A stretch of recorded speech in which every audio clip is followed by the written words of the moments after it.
Encore quelques mots sur l'affaire Agueyomé avant d'évoluer. Dimas, demander la parole avant la pause. On était sur le dossier, dans le fond, sur cette phrase-là du juge qui laisse à dire comme si on demandait à Agueyomé qu'on dit, bon, finalement, contentieux électoral terminé, on regarde de l'avant. Oui, et je parlais du fait que la demande a été effectuée par les avocats d'Agueyomé, avec l'accord d'Agueyomé. Agueyomé a accepté les conditions et ils sont partis. Maintenant, vous avez vu qu'ils n'ont pas attaqué la décision. Ils n'ont pas dit après que nous, on n'accepte pas tel point, tel point. Ils ont la possibilité de le dire. Et la condition n'est pas obligatoirement la prison. Hein. La condition, c'est que oui, on t'accorde cela, mais ça, là, ce n'est pas conforme à ce que les tests prévoient en ce qui concerne en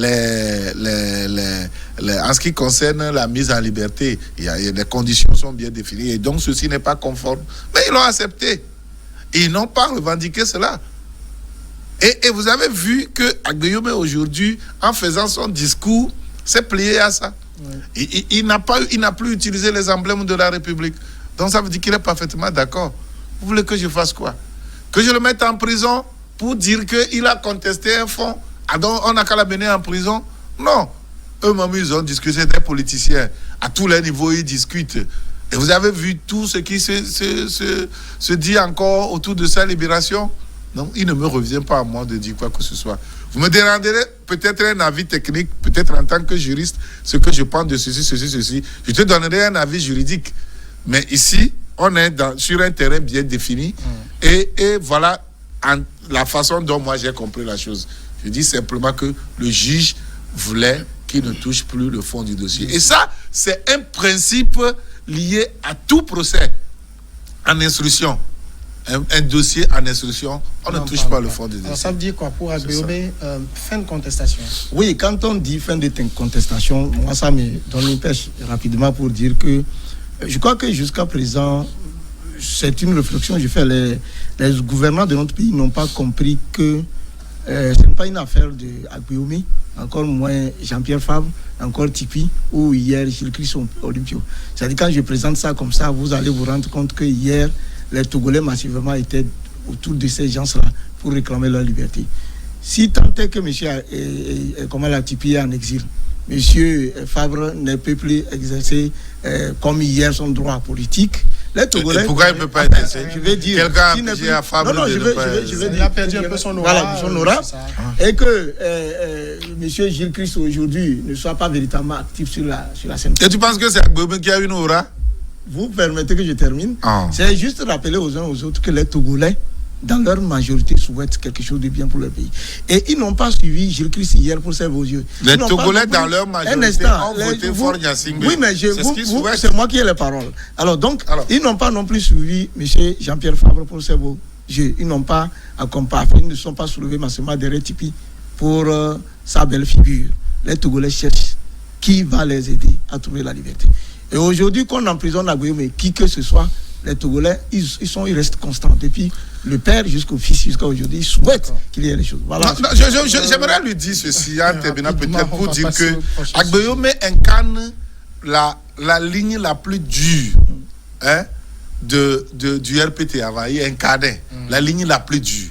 Et ne serait-ce qu'hier, en 2015, quand Jean-Pierre Fabre contestait, Agueyomé avait dit aucun régime sérieux ne peut accepter cette contestation. C'est uniquement les manifestations, manifestations prévues par la loi, bien circonscrites, bien encadrées. Et Fabre dit, je vais contester, je vais rester dans la droite ligne prescrite par nos lois, les lois de la République.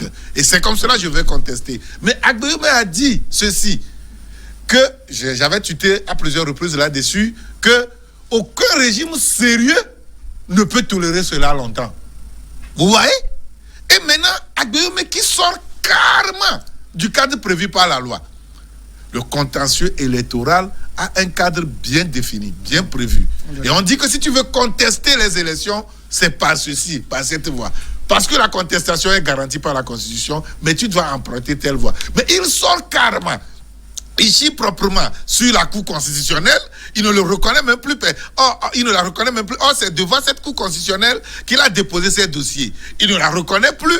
Il revient lui-même. Il s'auto-proclame président de la République.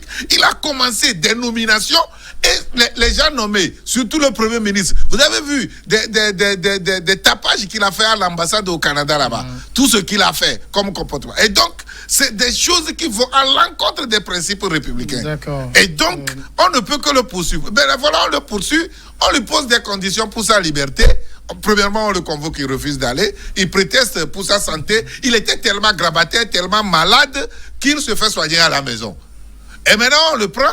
Il a quand même la santé de répondre à tout ce qu'on lui a demandé et on lui pose des conditions pour sa libération. On le libère et toi tu parles de moi, D'accord, monsieur, c'est compris. Passons au prochain. Comment je peux dire ma personne de défenseur de liberté publique. Qu'est-ce que tu veux que moi je fasse? Au Togo, nous sommes le 27 avril 2020, 27 avril 1960. Ça fait exactement 60 ans que le Togo a eu son indépendance, une célébration plutôt symbolique en raison de la pandémie du Covid-19. On va vivre cela dans cette illustration visuelle et sonore et on revient faire un peu le débat. Une cérémonie pour le moins particulière et inédite tenue à l'entrée même des bureaux de la nouvelle présidence de la République togolaise avec seulement une cinquantaine d'invités pour commémorer ce 27 avril 2020 les 60 ans d'indépendance du Togo. 8h31 exactement, le président de la République togolaise, Faure Gnassingbé, entre en scène au même moment de son arrivée à cette brève cérémonie de prise d'armes. D'abord, un passage en revue, la montée des couleurs et pour terminer, une salutation successive des représentants de chaque régiment convié pour l'occasion.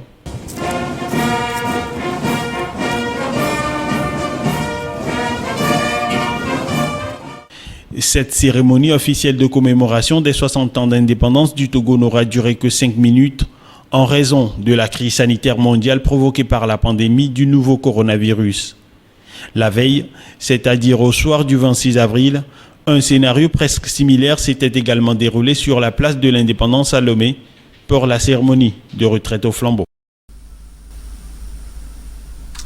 Voilà donc pour la célébration de l'indépendance du Togo. 60 ans, ça devrait normalement se fêter. Mais qu'est-ce qu'on a vu? Veille de l'indépendance, le président de la République a rallumé la flamme. Aujourd'hui, 27 avril, il est arrivé.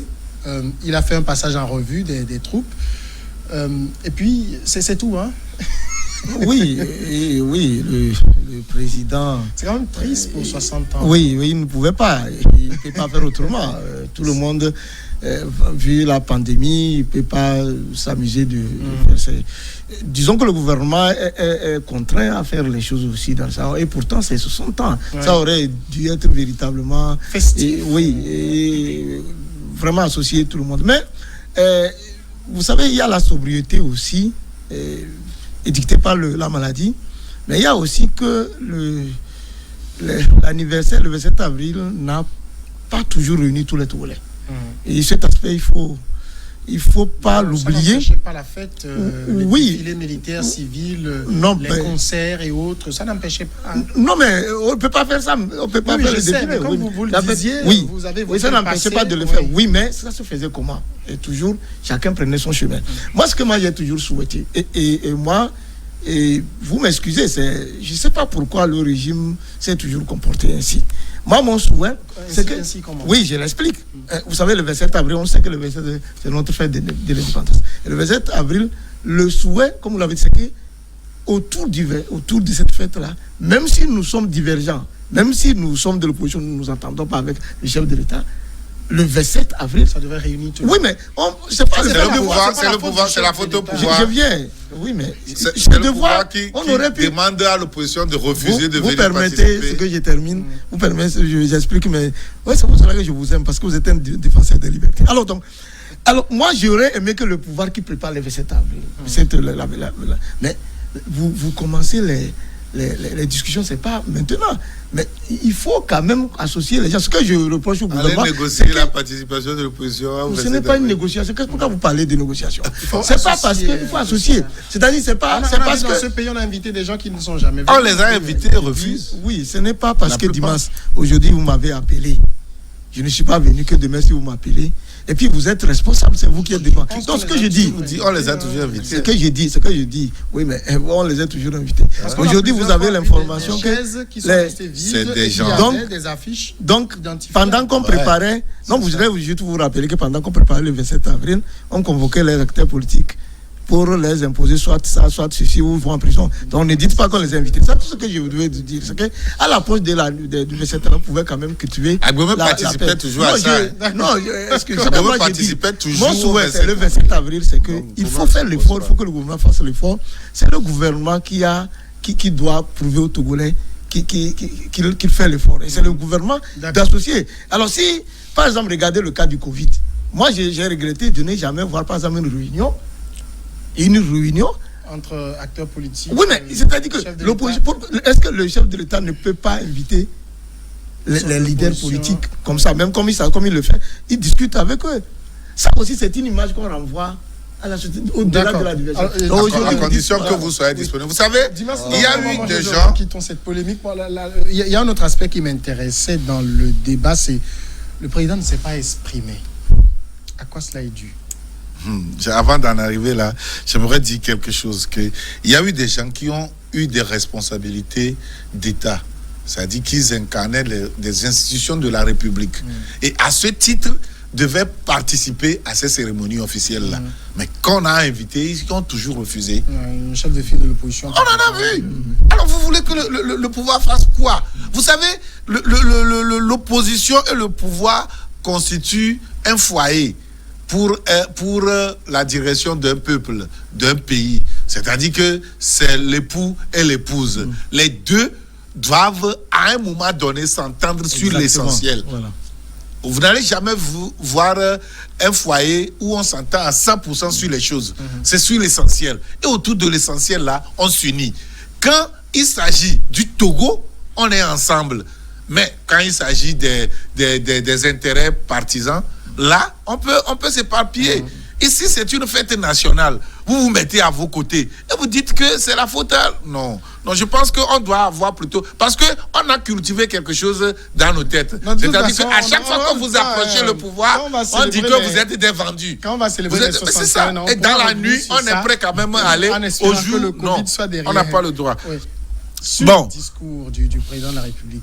Il ne l'a pas trouvé nécessaire, c'est tout. Je vous avais dit... C'est à lui de trouver nécessaire. Oui, c'est à lui. Pourquoi? C'est à lui. Mais puisque rien ne lui impose ça. Rien ne lui impose. On refuse pas. Ce n'est pas une loi de la République. Si c'est une loi, et le chef de l'État n'a pas sacrifié à ça, on peut dire qu'il n'a pas respecté la loi et c'est ça qu'on peut lui imposer. On sait que ce n'est pas une loi, mais ça a toujours été une loi qu'il s'exprime une fois par an devant le Parlement. Oui. Ce n'était que on n'est pas dans le cadre du Parlement ici. Je sais, mais on est ici dans le cadre du 27 avril. Vous avez convoqué la loi. Oui. C'est pour ça que je reviens à la loi. Oui. La loi imposait. Mais quand le moment quand on va parler du Parlement, du discours du chef de l'État, de la nation, il a fait que l'année dernière. On va débattre là-dessus. Il a fait que l'année dernière. Oui, parce que quoi? Ce n'est pas la loi qui impose ce discours. Pourquoi il a fait l'année dernière? Ce n'est pas la loi qui impose ce discours, mais la tradition voudrait que à la veille de... On parle des 60 ans de l'indépendance, que le président s'exprima et qu'on sache les orientations à donner au pays. Oui, il ne trouve pas l'opportunité de le faire. Il ne l'a pas fait. Ceci dit, ça ne veut pas dire qu'il ne peut pas le faire ce soir. Hein. Il peut le faire ce soir, comme il peut le faire demain. C'est à lui de choisir l'opportunité de le faire.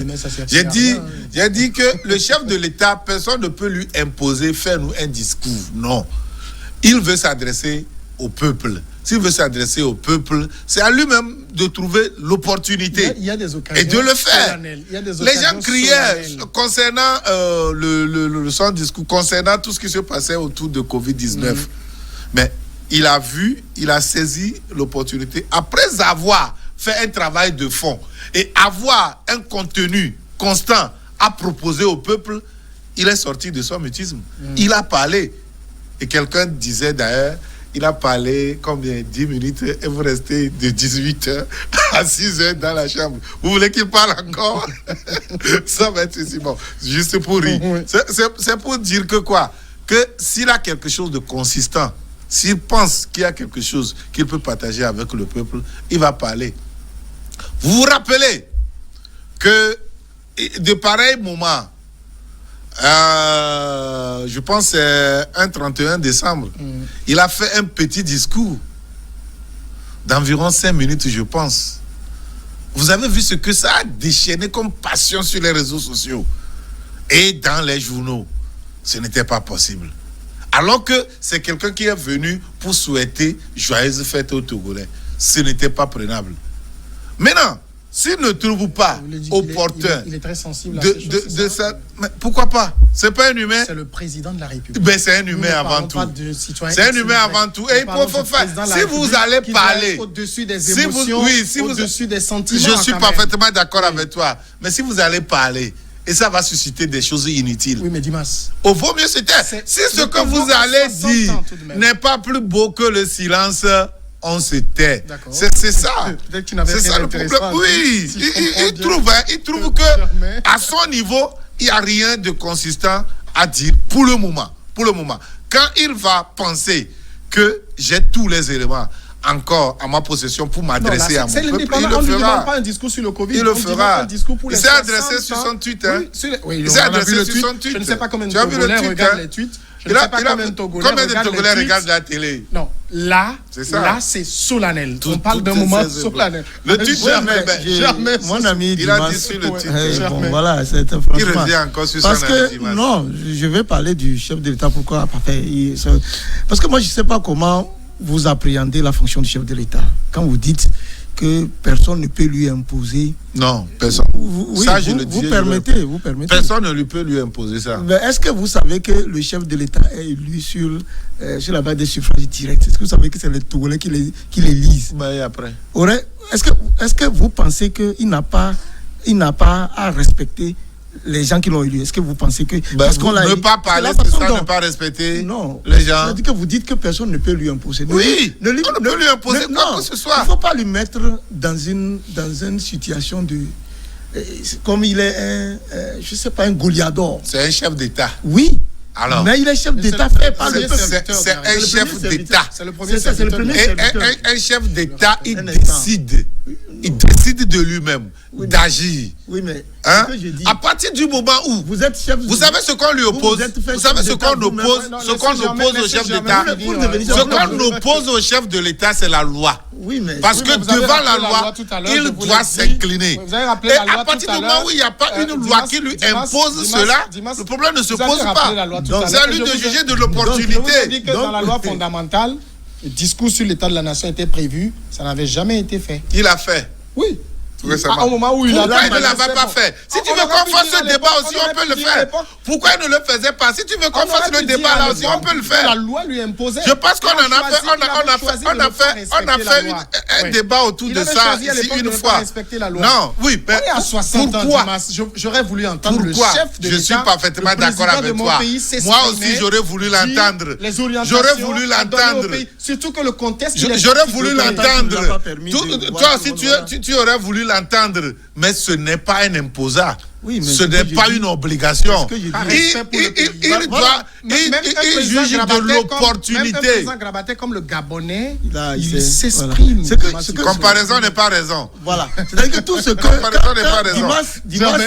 Quand les gens souhaitent les bonnes choses, ils estiment que ce n'est pas normal qu'on souhaite les bonnes choses. Comment c'est pas normal les bonnes choses? Tu ne peux pas lui mettre, tu ne peux pas lui... Tu ne peux pas lui imposer ça. Au nom de quoi tu vas lui imposer? Laissez jamais aller au bout. C'est lui qui a la parole. D'accord. On n'impose rien au chef de l'État.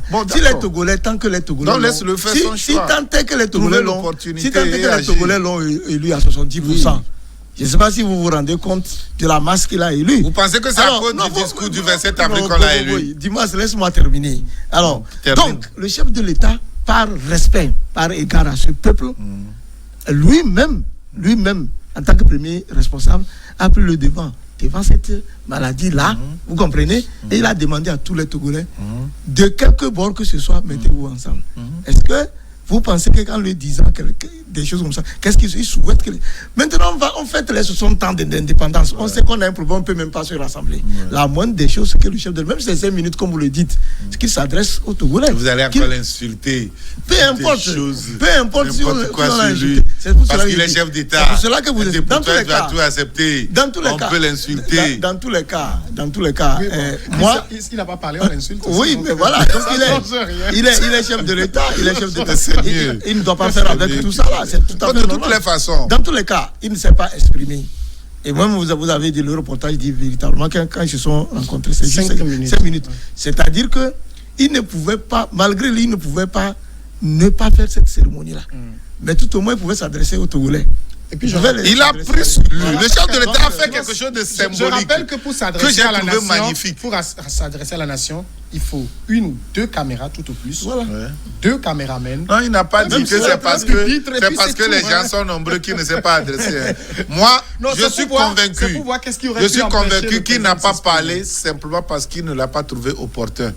Quand il le trouvera opportun, il le fera. Voilà. Je pense qu'à partir du moment où la loi ne lui impose ça, à partir du moment où la loi ne lui impose pas cela, c'est à lui de juger de l'opportunité. C'est comme ça. Bien. Même les traditions, les traditions, ce ne sont pas des imposats. Les traditions ne sont pas des imposats. On le fait de façon symbolique. Oui. Et donc, s'il ne trouve pas l'opportunité de le faire, il ne le fera pas. Oui. Il est parti, il a allumé la flamme de l'indépendance. C'est quelque chose de magnifique. Et ici, avant, il s'asseyait, il voyait, il regardait le peuple défiler. Cette année, c'est lui qui a défilé à la place du peuple. Il a pris sur lui le défilé. Vous avez vu l'image? Il a pris sur lui au moment où...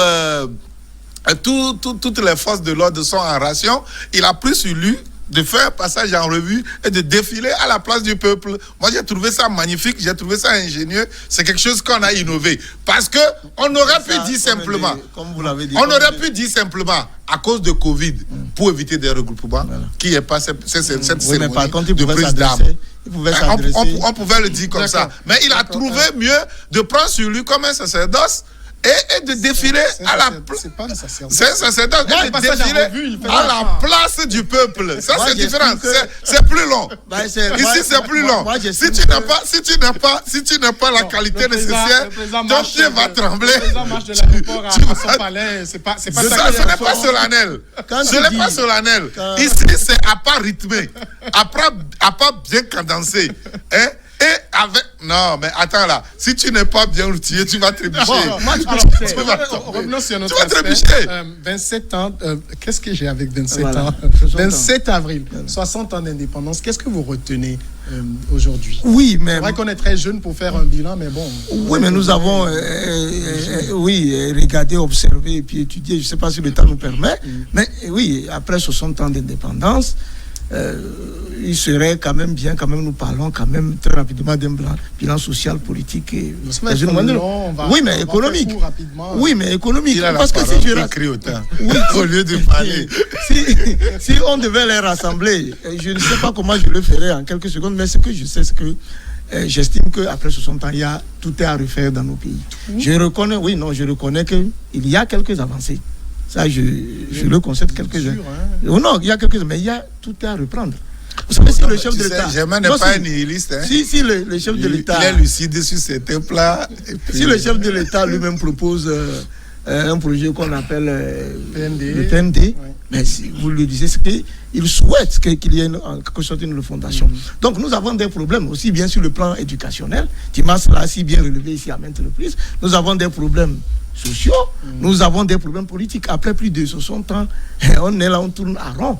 Et je ne voudrais même pas m'appesantir pour ne pas me quereller avec mon ami Dismas pour parler de l'alternance politique. Ça aurait été quelque chose qui aurait été capitalisé sur les 60 ans. On n'est pas au pouvoir depuis 1960. Aujourd'hui, oui, je sais, mais donc, vous avez le même régime qui est quand même sur les 60 ans, qui a fait plus de 53 ans. Le régime Sylvanus Olympus, c'est le même régime. Oui, non, je dis, vous avez sur les 60 ans le même régime qui a fait 53 ans. Le donc, n'est pas ce que je voudrais, non, je n'accuse pas, mais ce que je dis sur le plan... Non, c'est pas le même régime. Oui, sur le plan, ce que nous aurions quand même aimé que le chef de l'État prenne au moins la parole en 5 minutes, fasse le bilan, qu'il donne des orientations. Oui, 60 ans, voilà ce que nous avons obtenu, voilà ce qu'il nous reste à faire. D'accord. Est-ce que vous retenez aujourd'hui, 60 ans après Je retiens plutôt un peu du gâchis au niveau de notre indépendance.